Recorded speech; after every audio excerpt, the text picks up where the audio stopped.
सगळ्यात आधी तुमचं अभिनंदन की नागपूरला 100 एकरमध्ये फिल्म सिटी दिलेली आहे.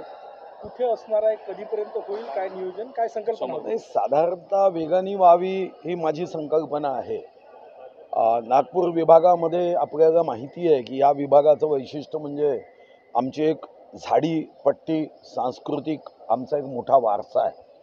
या धानपट्ट्यांमध्ये आपल्याला हे माहिती आहे की रात्रभर दंडार चालायची, दंडारच नव्हे तर असे विविध सांस्कृतिक प्रकार चालायचे.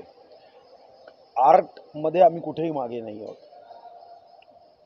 या ठिकाणी नागपूर जिल्ह्यामध्ये 100 एकरमध्ये फिल्म सिटी करण्याच्या दृष्टीने आम्ही पूर्ण शक्तीने वेगाने काम करण्याचा निर्णय केला आहे.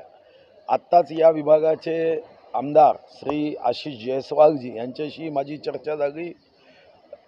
मी त्यांना सांगितलं की आवश्यकता असेल तर तुमच्या प्रमुख उपस्थितीमध्ये समिती नियुक्त करू, पण आपल्याला हे काम विदर्भासाठी केलं पाहिजे.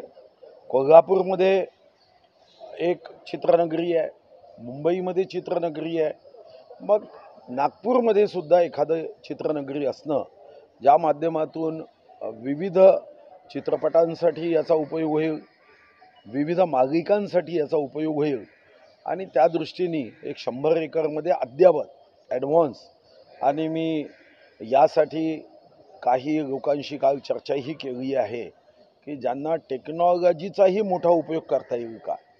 यासोबत विदर्भाचं वैशिष्ट्य आहे, ताडोबा आहे, पेंच आहे, बोर आहे, मेळघाट आहे, चिखलदरा आहे, असे अतिशय सुंदर नैसर्गिक शूटिंगचे क्षेत्रही आपल्याकडे आहे. आर्कॉलॉजीच्या दृष्टिकोनातून अनेक क्षेत्र आहे आणि विदर्भामध्ये माझा विश्वास आहे की ही चित्रनगरी अतिशय यशस्वीपणे उत्तम कार्य करू शकेल.